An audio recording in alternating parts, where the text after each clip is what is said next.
星のない夜に夢が消えていく君の笑顔だけが心に残る。 Assalamualaikum warahmatullahi wabarakatuh. Alhamdulillahirabbil alamin. Wassalatu wassalamu ala asyrofil anbiya'i wal mursalin wa ala alihi wa sahbihi ajmain. Asyhadu an la ilaha illallah wa asyhadu anna Muhammadan abduhu wa rasuluh la nabiyya ba'dahu. Yang terhormat Ibu Kepala Sekolah, kemudian teristimewa tentunya Bapak Ibu, kawan-kawan guru SMA Negeri 11 Selatan yang ada pada hari ini.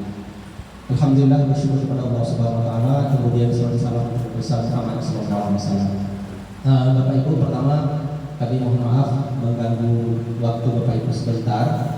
Hari ini kami bermaksud untuk menyebarkan pemahaman dan penerapan pengalaman budaya positif kepada kita semuanya.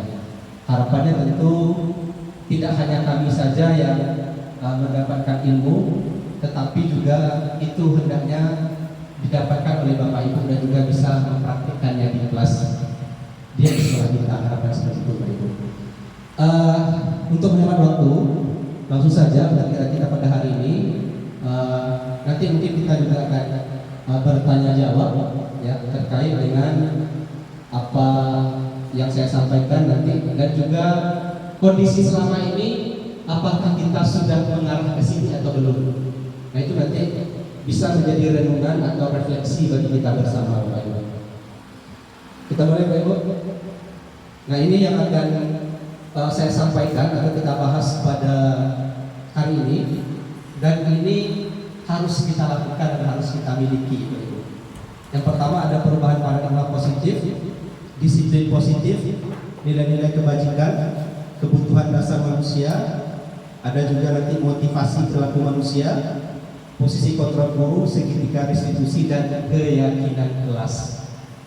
Nah, ini yang akan kita bahas. Nah, yang pertama namanya pembelajaran dengan paradigma baru.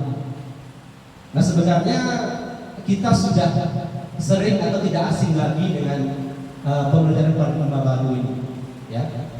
Di antara kita mungkin sudah ada yang menerapkan, tapi mungkin belum terdokumentasi atau dilakukan secara sistematis seperti itu. Nah, apa paradigma baru itu? Yang lebih kita kenal dengan pembelajaran berdiferensiasi, ya. Artinya pembelajaran yang sesuai dengan kebutuhan murid. Tujuannya tidak lain, Pak Ibu, untuk mewujudkan profil pelajar Pancasila. Muaranya ke sana semua, Pak Ibu. Ini dia ya. Profil Pancasila semua kita sudah tahu tentunya.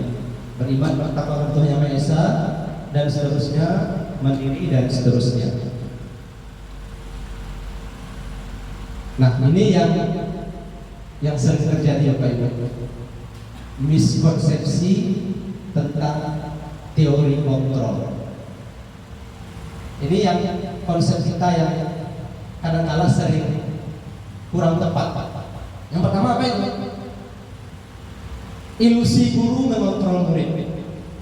Jadi mungkin dalam benak kita selama ini kita bisa mengontrol murid. Padahal, Pak Ibu, yang bisa mengontrol murid itu dirinya sendiri. Kita hanya bisa memantau, mengarahkan. Ya, sebagaimanapun upaya kita lakukan untuk mengontrol, mungkin di depan kita dia bisa melakukan, tapi setelah itu tidak lagi. Karena pada dasarnya yang mengontrol diri murid itulah murid sendiri. Maka apa yang kita lakukan? Menumbuhkan kesadaran diri murid. Yang kedua, Bapak Ibu, ilusi bahwa semua penguatan positif, efektif, dan bermanfaat. Jadi tidak semuanya, Bapak Ibu, tergantung nanti penguatan yang kita lakukan. Pasna. Kemudian yang ketiga, ilusi bahwa kritik dan membuat merasa bersalah mampu menguatkan karakter. Jadi jangan berpikir dengan kita memberikan kritik yang berlebihan kepada siswa atau membuat siswa itu merasa bersalah, dia malah akan menjadi buat karakternya tidak baik, justru malah melemahkan anak tersebut. Nanti kita lihat bagaimana yang merasa bersalah itu. Kemudian ada ilusi bahwa orang dewasa berhak memaksa. Ini juga konsep yang tidak tepat. Kita tidak bisa memaksa anak. Jangan kan murid, ya anak kita sendiri kita tidak bisa memaksa. Nah, Bapak Ibu, kita harus yang pertama tentu kita harus mengubah paradigma kita dari stimulus respon kepada pendekatan teori kontrol. Ini beda ya Bapak Ibu. Ya, kira-kira selama ini kita posisinya berada di mana gitu? Ya, paradigma yang kita pakai selama ini mana kira-kira? Respon, stimulus responkah atau sudah teori kontrol? Nah, kalau ternyata ciri-ciri ini banyak yang kita lakukan, ya berarti kita masih menggunakan stimulus respon. Apa itu? Realitas kebutuhan kita sama. Jadi kita menganggap kebutuhan murid kita sama. Ya, sementara kalau teori kontrol enggak, kebutuhan itu berbeda. Murid kita berbeda. Lalu apa lagi? Semua orang melihat hal yang sama. Ya. Sementara teori kontrol, setiap orang memiliki gambaran berbeda. Apalagi kita mencoba mengubah orang agar berpandangan sama dengan kita. Kalau di teori kontrol, kita tidak bisa mengubah. Kita harus memahami pandangan orang lain tentang dunia. Nah, sampai nanti yang terakhir, stimulus respon itu dia model berpikirnya ada menang ada kalah. Kalau yang kontrol, dia model berpikirnya adalah menang. Ya. Nah, lalu kalau di stimulus respon, ya, mereka atau kita beranggapan orang lain bisa mengontrol kita. Sementara di teori kontrol itu tidak ada yang bisa mengontrol diri kita kecuali diri kita sendiri. Nah, itu nanti caranya adalah menumbuhkan kesadaran atau motivasi intrinsik nanti. Oke, Pak Ibu, ini tidak terlalu panjang saya bahas. Oke, ini mungkin yang perlu kita samakan persepsi Bapak Ibu. Ya. Kalau bicara kata disiplin mungkin nggak asing lagi bagi kita, apalagi kita sebagai guru. Ya. Disiplin itulah makanan sehari-hari kita, gitu ya. Nah, lalu disiplin itu kalau kita lihat, ya artinya dia berasal dari bahasa Latin disiplina, yang artinya belajar. Yang mana kunci dari disiplin itu adalah memiliki tanggung jawab terhadap apa yang dilakukan berdasarkan nilai-nilai yang diyakini. Jadi kata kuncinya tanggung jawab dan nilai-nilai yang diyakini. Nah, lalu disiplin positif itu dia merupakan salah satu cara penerapan disiplin yang tujuannya menumbuhkan kesadaran serta memberdayakan murid tanpa imbalan, tanpa hukuman, tanpa ancaman, tanpa reward. Itu yang positif. Kalau kita biasanya Pak, disiplin itu masih ada rewardnya, ada punishment. Itu sudah disiplin, sudah. Tapi belum disiplin kok positif. Nah, disiplin positif ini gimana Bapak Ibu? Disiplin positif itu dia harus beranjak atau berdasarkan nilai-nilai kebajikan. Ya. Nilai kebajikan itu apa? Nilai-nilai yang disepakati bersama, yang lepas dari unsur suku, agama, bahasa maupun latar belakangnya. Ini dia contoh nilai kebajikan Bapak Ibu. Ya, ada profil Pancasila beriman bertakwa, berakhlak mulia, berkebijakan global, gotong royong, mandiri, berintegratif. Ya, ada juga berdasarkan Ibo Pribadi Years program toleransi, rasa hormat, integritas, mandiri, menghargai dan seterusnya. Ada juga 9 pilar karakter, cinta Tuhan dan seterusnya. Nah, inilah yang mendasari dari pelaksanaan disiplin positif tadi Bapak Ibu, harus berdasarkan nilai-nilai kebajikan. Nah, Lalu apa? Yang harus kita lakukan untuk menerapkan disiplin positif juga kita harus beranjak dari kebutuhan dasar manusia, kebutuhan murid. Ya, apa yang kebutuhan dasar manusia?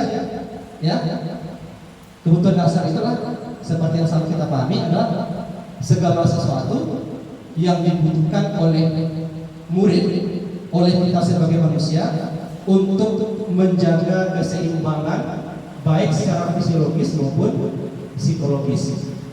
Tujuannya tentu untuk mempertahankan kehidupan dan kesehatan. Ya. Jadi apa yang kita lakukan Bapak Ibu, tidak hanya murid, kita bekerja pun sebenarnya apa yang kita lakukan sebagai upaya untuk memenuhi kebutuhan kita. Ya. Nah ini apa Ibu? 5 kebutuhan dasar manusia menurut Dr. William Glaser. Mungkin Bapak Ibu sudah ada yang dapat materi ini juga. Mungkin ada 5 apa Ibu? Ada kebutuhan untuk bertahan hidup, kebutuhan kesenangan, penguasaan, kasih sayang yang rasa diterima, dan kebutuhan kebebasan. Nah, ketika kebutuhan ini tidak terpenuhi, ya ini orang ekonomi ya, atau salah satunya tadi akan ada implikasinya kepada seseorang itu, termasuk kepada anak. Jadi kalaulah ada anak hari ini yang dalam tanda kutip dia bermasalah, maka sebenarnya yang harus kita lakukan adalah kita harus menganalisis sebenarnya kebutuhan mana yang sedang berusaha dia penuhi. Bisa jadi dia kebutuhan kasih sayang dan rasa diterimanya tidak dapat. Keluarganya, mohon maaf, kondisi keluarganya tidak baik, sehingga dia kurang rasa kasih sayang. Yang terjadi apa? Kalau bahasa itu nanti dia melakukan perbuatan-perbuatan yang supaya orang lain perhatian kepada dia, atau MPO kalau bahasa kita. Kenapa? Karena dia kurang rasa kasih sayang.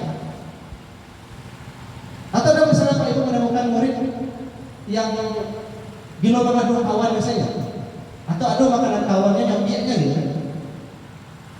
Nah itu kita sebagai guru harus menganalisa kenapa anak itu seperti itu. Dan bisa kita langsung memarahi.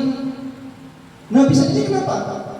Bisa jadi apa yang dilakukan itu sebagai upaya untuk memenuhi kebutuhannya. Apa itu? Bisa jadi kebutuhan bertahan hidup. Mungkin selama ini ternyata dia di rumah tidak mendapatkan makanan yang cukup memadai, atau dia ternyata uang jajannya tidak ada, atau memang sebagai upaya pula untuk menunjukkan kepada temannya saya sudah berkuasa pada kamu, maka masuk nanti kepada penguasaan. Jadi sebenarnya Bapak Ibu yang harus kita pahami adalah sebelum kita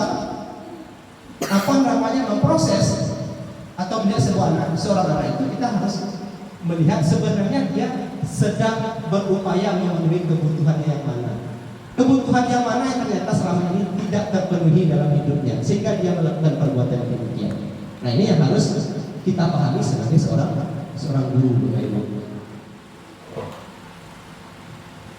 Nah, motivasi perilaku manusia itu dia ada 3. Biasanya kita untuk melakukan sesuatu, termasuk murid kita, secara garis besar 3 saja alasan motivasinya Bapak Ibu. Yang pertama ada untuk menghindari ketidaknyamanan atau hukuman. Ya kan murid kita itu kan, masuk capek, dia kan dibela ibu. Itu akan menghindari ketidaknyamanan. Hadir upacara bendera, dia kan dibela ibu. Itu adalah untuk menghindari ketidaknyamanan atau hukuman. Yang kedua apa lagi? Untuk mendapatkan imbalan atau penghargaan dari orang lain. Misalnya gimana?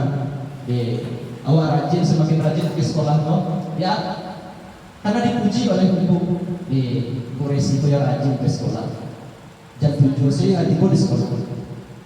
Bapak Ibu, Bu Resi ini patut kita contoh. Nah semakin termotivasi Bu Resi dengan apa yang dia sampaikan ibu.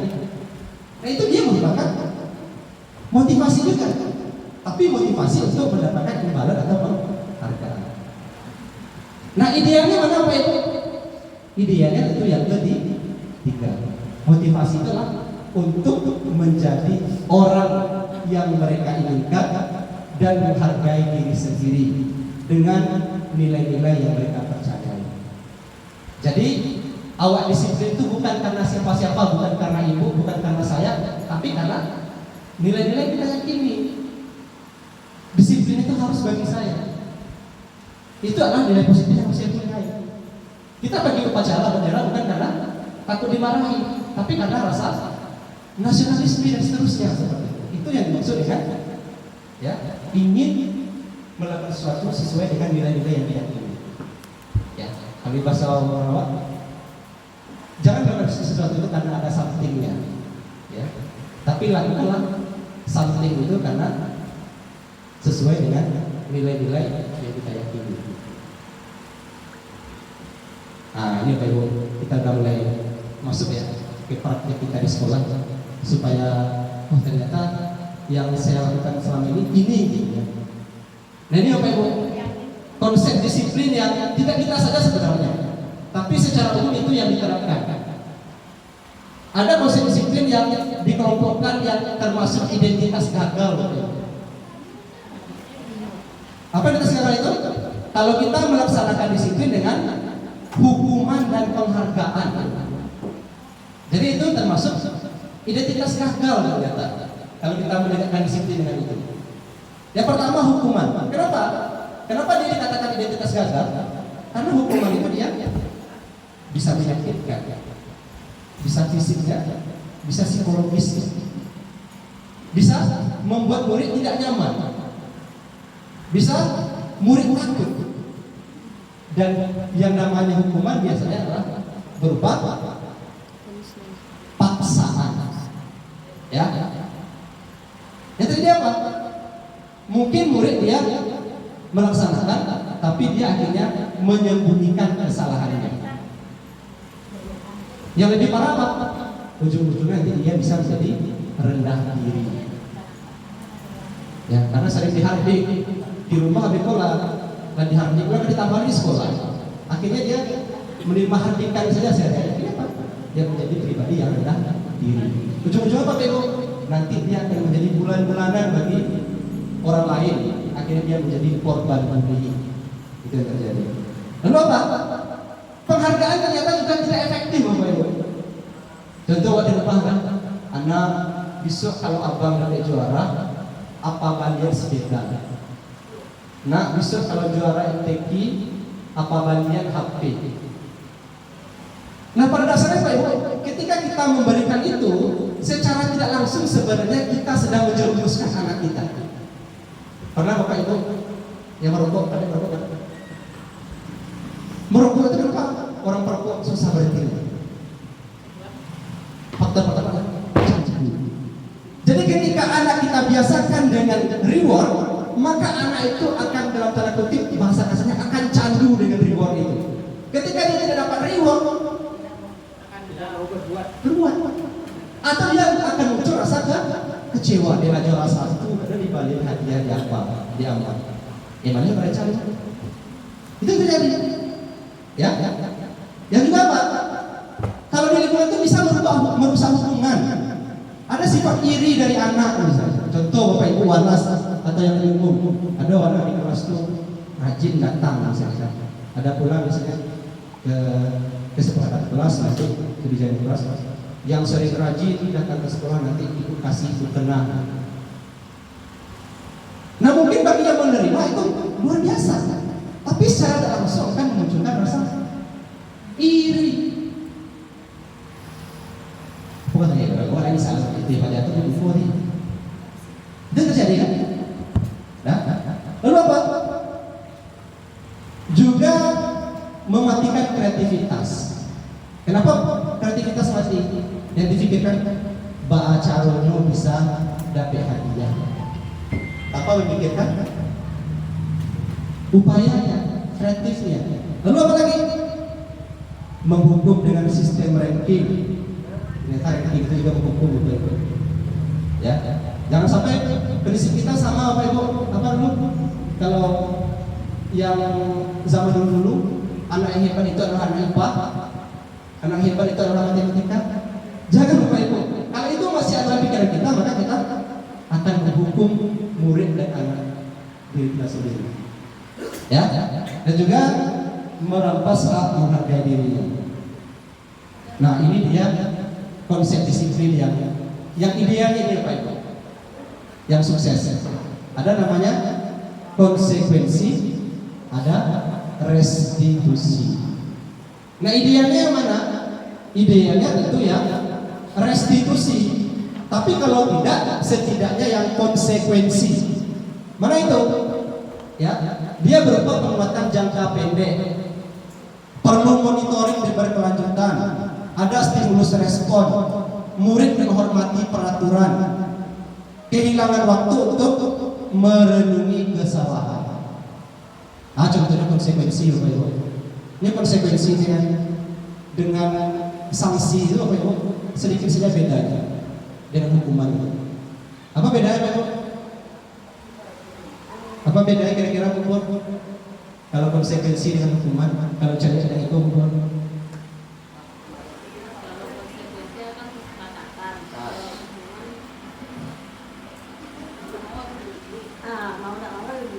Oke, bagus sekali, benar ya, kesepakatan ukur. Kalau konsekuensi itu poin tadi, ada kesepakatan. Jadi sebelum itu diterapkan sudah disepakati dulu dua belah pihak. Itu konsekuensi itu. Tapi dengan diri kita sendiri saja kita langsung memberikan sanksi tanpa ada kesepakatan, itu namanya hukuman. Lalu yang kita tuju mana? Pada restitusi. Ketika restitusi kita laksanakan, kita lakukan disiplin dengan restitusi ini, maka dia adalah murid bertanggung jawab, fokus pada pemecahan masalah, murid menghormati diri dan orang lain, ya. Kemudian murid bersemangat memperbaiki kesalahannya. Ya, ini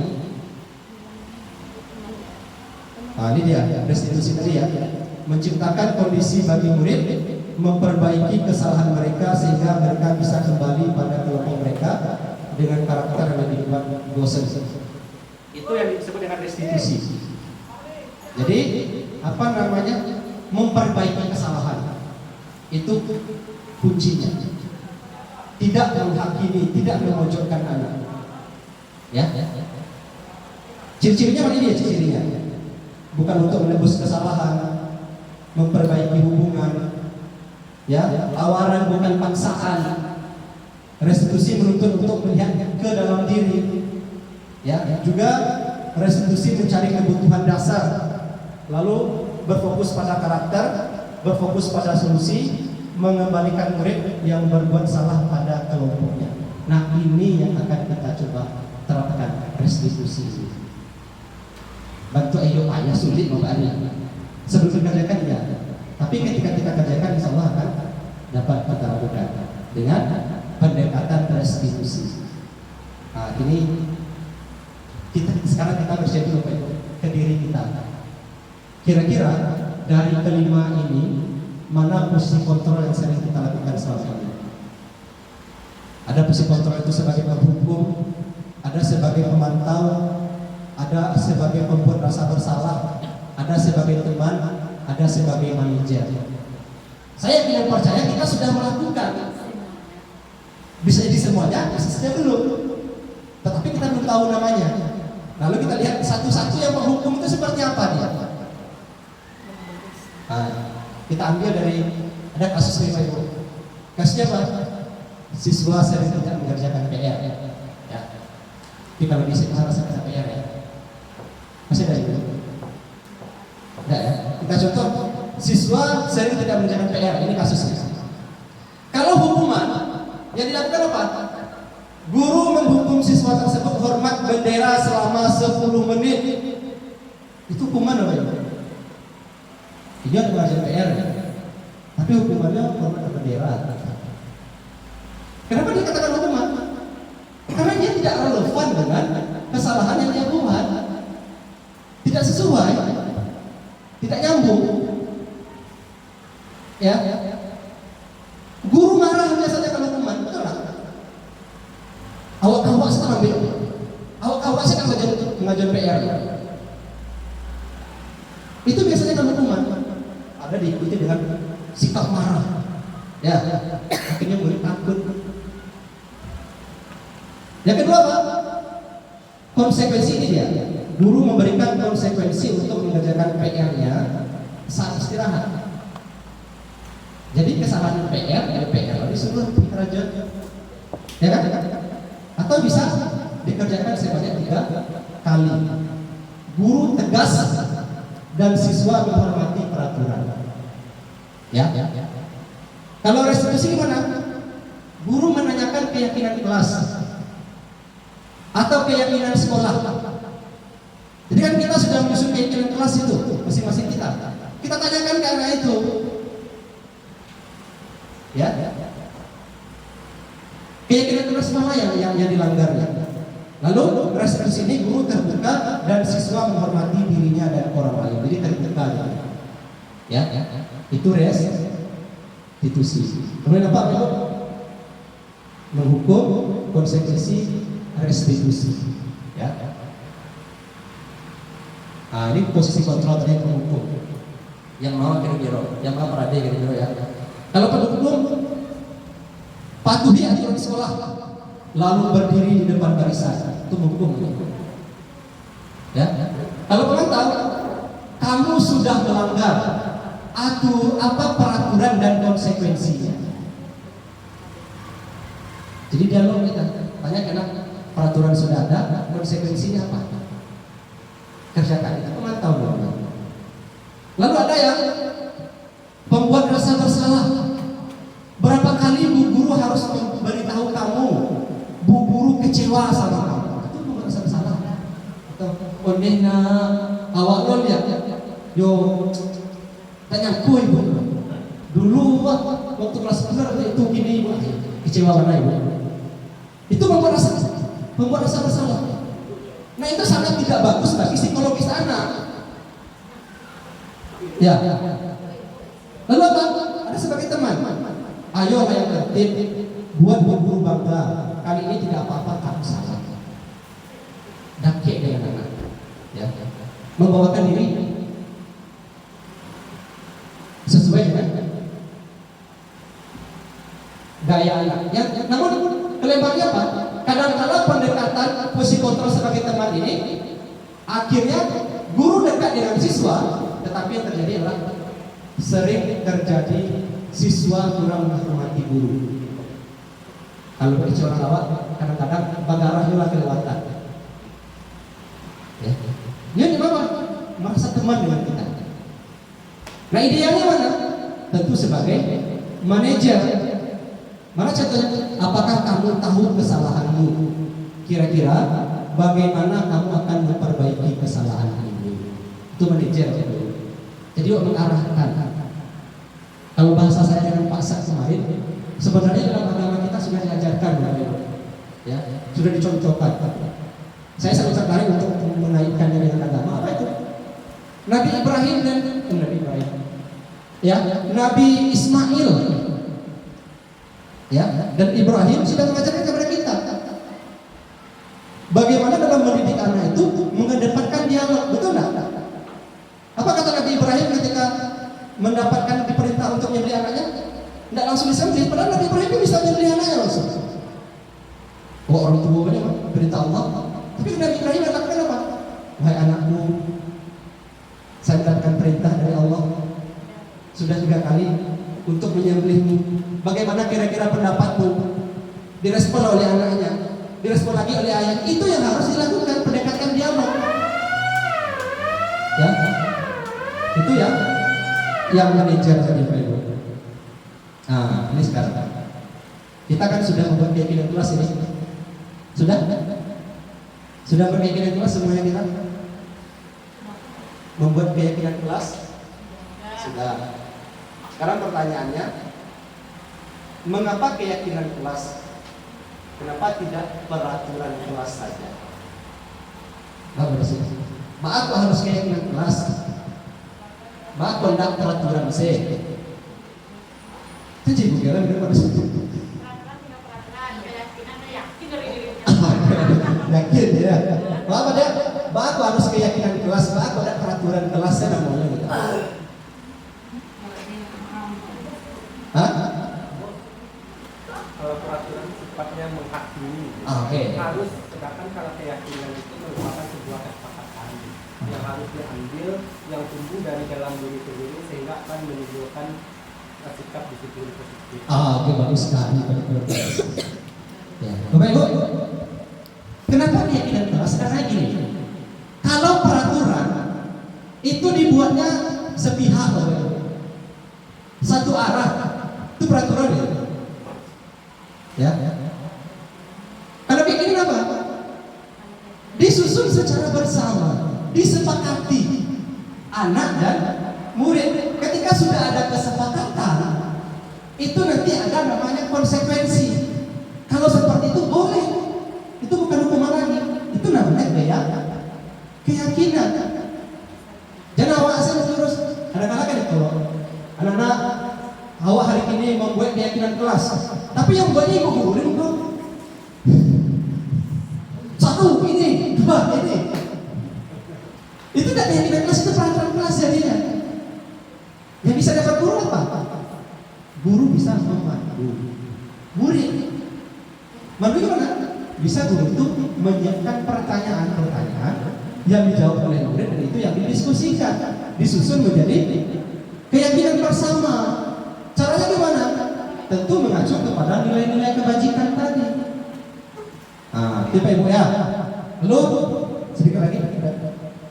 Mengapa kita memiliki peraturan tentang penggunaan helm pada saat mengendarai kendaraan roda 2 atau motor? Bapak harus ada peraturan itu, Pak Ibu. Bapak harus ada peraturan pakai helm.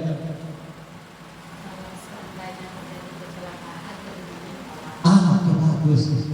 Kalau itu jawaban Bu Resi berarti itu sudah berbentuk apa? Berbentuk apa kira-kira? Kalau itu yang disampaikan Bu Resi, kira-kira dia melakukan itu dari kesadaran kan?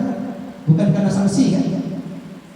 Mengapa kita memiliki peraturan tentang menggunakan masker dan mencuci tangan setiap saat? Mengapa? Corona. Ya. Kalau itu namanya kesadaran diri. Kalau karena kesehatan kita, berarti itu namanya kesadaran diri. Tapi kalau masih yang lain itu karena faktor yang lain tadi. Ya. Masih masuk itu hukum, masih masuk itu apa lagi? Dan lain sebagainya tadi. Oke? Ini rasanya udah paham ya, Bu ya? Untuk membuat keyakinan kelas ini dia lebih abstrak daripada peraturan, berupa pernyataan universal, dibuat dalam bentuk positif, hanya yang negatif Pak Ibu ya, sedikit saja supaya mudah diingat, dapat diterapkan di kelas. Semua warga kelas hendaknya ikut berkontribusi dan bersedia meninjau kembali keyakinan kelas dari waktu ke waktu. Jadi keyakinan kelas itu berisi dan dibuat di awal kelas sampai akhir semester tapi situasional, disesuaikan dengan kondisi kelas kita. Kalau sekiranya ada yang harus diubah lagi. Kalau ada yang harus ditambah, silakan ditambah kembali, menyesuaikan. Oke, segitiga resolusi itu Pak Ibu.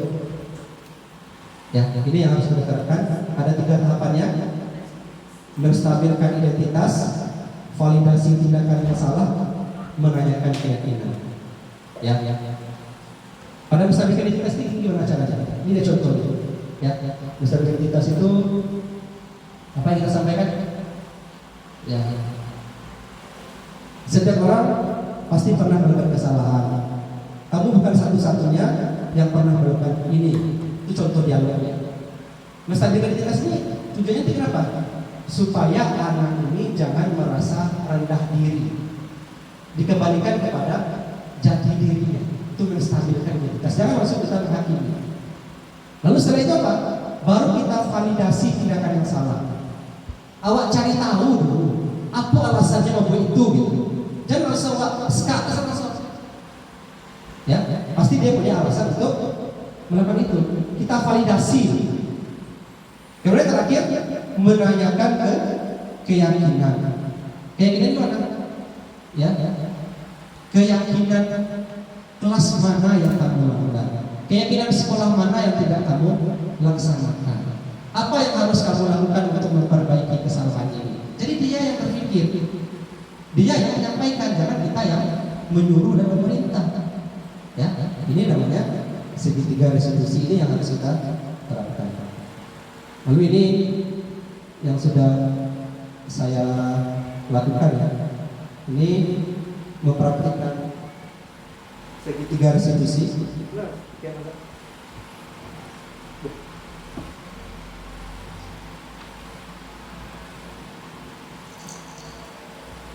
Ini yang sudah saya praktikkan. Yang pertama ada menyelesaikan masalah murid yang sering terlambat. Bawah.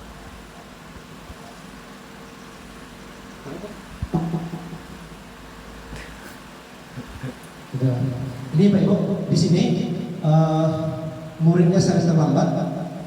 Lalu yang dilakukan itu menerapkan tadi yang segitiga restitusi tadi ya.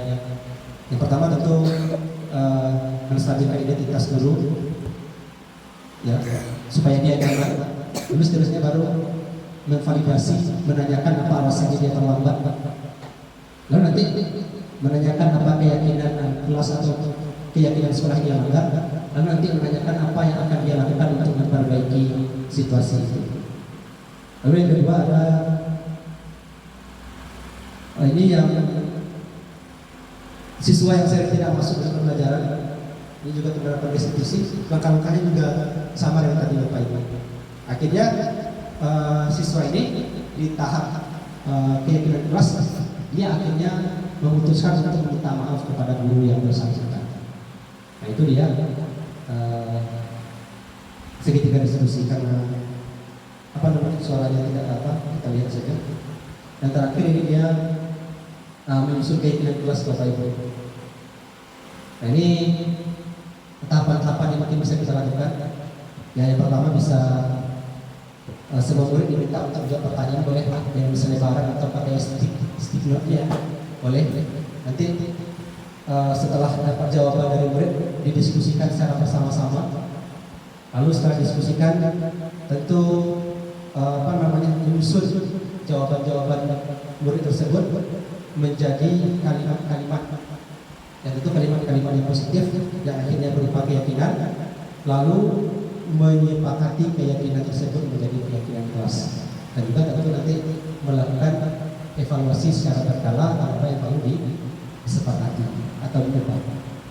Itu Bapak Ibu. Nah, oke, ini itu saja. Terima kasih. Saya percaya di antara kita mungkin sudah ada yang melakukan, tapi mungkin belum maksimal mengerjakan. Oke Bapak Ibu, sebelum saya tutup, kira-kira ada yang ingin ditanyakan? Pas. Kira-kira koresi posisi kontrol yang lain cenderung dilakukan selama penghukum kah? Sebagai teman kah? Semuanya ya. Manajer.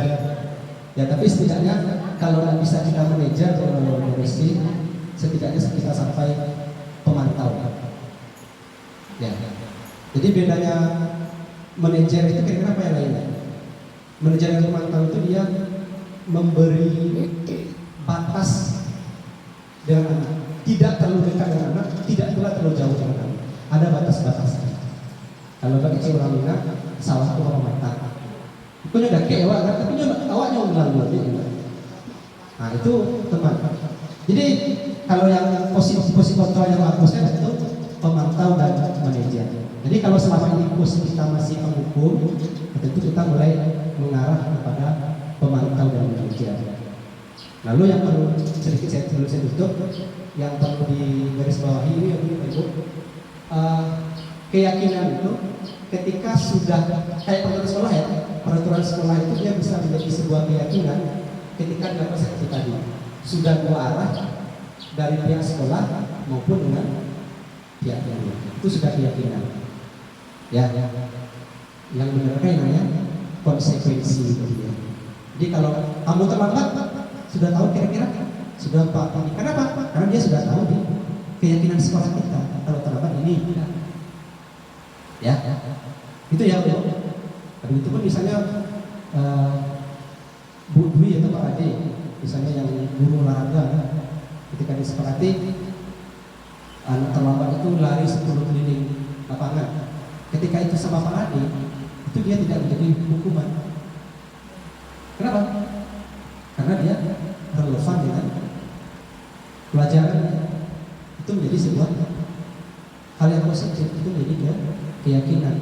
Tapi kalau koresi PKR ya terlambat, anak suruh lari 9 keliling, itu tidak relevan. Ya, oke, itu saja Pak Ibu. Kalau tidak ada pertanyaan, saya ucapkan terima kasih, mohon maaf atas waktunya. Wabillahi taufiq wal hidayah. Assalamualaikum warahmatullahi wabarakatuh. Waalaikumsalam warahmatullahi Floating through the sky, feeling so alive.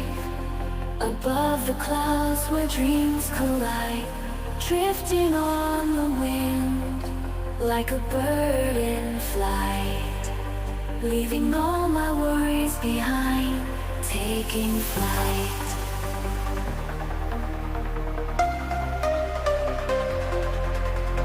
Rising with the stars, reaching for the light, dancing with the moon.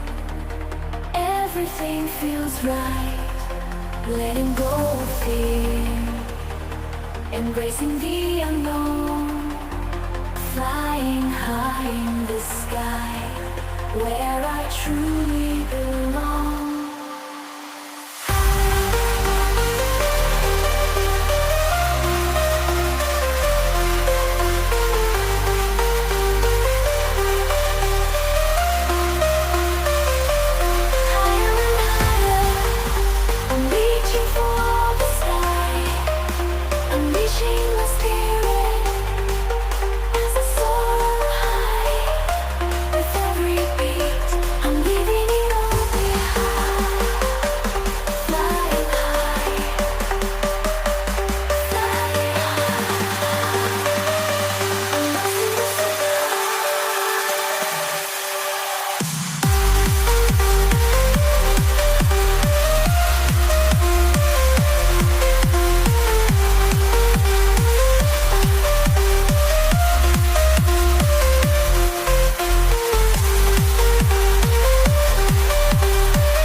Alhamdulillah baik. Ibu tahu kenapa terpanggil ke sini? Tidak. Begini, Bapak sering dapat laporan dari guru piket bahwa Eko sering datang terlambat ke sekolah. Kenapa? Benar Pak. Eko sering terlambat bangun pagi Pak. Oke, Eko terlambat tentu ada alasannya. Coba jelaskan ke Bapak. Eko sering begadang dan bermain game hingga larut malam Pak. Oke, wajar. Bapak dulu mungkin ketika seusia kamu juga mungkin akan melakukan hal yang sama. Namun tentu apa yang dilakukan jangan sampai merugikan diri kita sendiri. Baik, Bapak di sini tidak ingin menyalahkan ego terkait dengan persoalan ini. Namun kita ke sini ialah untuk mencari solusi terkait apa yang ego alami. Nah, kira-kira apa yang ego lakukan tersebut sudah sesuai tidak dengan keyakinan kelas atau sekolah kita? Tidak Pak. Nah, keyakinan kelas atau keyakinan sekolah mana yang ego langgar? Menaati peraturan dan saling menghormati Pak. Nah, baik, Ego kan sudah tahu. Nah, kira-kira apa yang akan Ego lakukan berikutnya? Ego akan mencoba untuk tidak bermain game saat malam hari dan bergadang lagi Pak. Lalu yang lainnya? Ego akan mencoba untuk menghidupkan alarm di setiap pagi harinya Pak. Baik. Nah, kira-kira kapan Ego bisa memulai ini? Insya Allah Ego akan langsung menerapkannya esok hari Pak. Baik. Alhamdulillah, yang mudah-mudahan dengan ini Eko memang tidak terlambat lagi, dan Bapak harap Eko betul-betul bisa melaksanakan apa yang menjadi komitmen Ego. Baik, Bapak kira sudah cukup, Ego boleh meninggalkan ruangan. Baik, terima kasih Pak. Assalamualaikum. Alhamdulillah baik Pak. Ego tahu kenapa Bapak panggil ke sini? Tidak Pak. Begini, Pak dapat informasi dari Wanasnya bahwa Eko sering tidak masuk dalam pelajaran bahasa Inggris dengan Ibu Lita. Kenapa? Benar Pak. Saya selalu dimarahi oleh Bu Lita Pak, karena saya sering datang terlambat Pak. Oke, baik. Wajar mungkin Eko merasa kesal terhadap Bu Lita. Nah, lalu apa yang akan Eko lakukan? Saya membantah Bu Lita Pak. Kemudian saya tidak pernah memasuki jam pembelajaran Bu Lita Pak. Eko melakukan itu tentu ada alasannya. Coba ceritakan ke Bapak. Pastilah Pak. Saya sudah berusaha untuk tidak datang terlambat lagi saat belajar dengan Bu Rita, Pak. Tapi Bu Rita selalu memarahi saya, Pak, dan tidak menghargai perjuangan saya, Pak. Wajar. Kalau Bapak berada di posisi Ego pun pasti merasa kesal. Nah, sekarang coba Ego pikir tindakan tidak pernah masuk dalam pembelajaran bahasa Inggris sudah sesuai atau belum dengan kesepakatan kelas? Tidak, Pak. Oke, kalau tidak, kira-kira kesepakatan kelas mana yang Ego langgar? Menghargai dan menghormati guru, Pak. Nah, oke. Kalau demikian, kira-kira apa yang akan Ego lakukan? Saya akan meminta maaf secara langsung dengan Bu Rita, Pak. Oke, kapan Ego lakukan itu? Setelah ini saya akan meminta maaf secara langsung kepada Bu Rita, Pak. Baik, Bapak kira sudah selesai persoalannya ya. Nah, setelah ini Ego boleh masuk ke kelas kembali. Baik, Pak. Senang atas apa yang Kak Ali lakukan untuk mengatasi masalah saya. Dan saya merasa tidak dibebani atas masukan yang telah Kak Ari berikan untuk masalah saya ke depannya.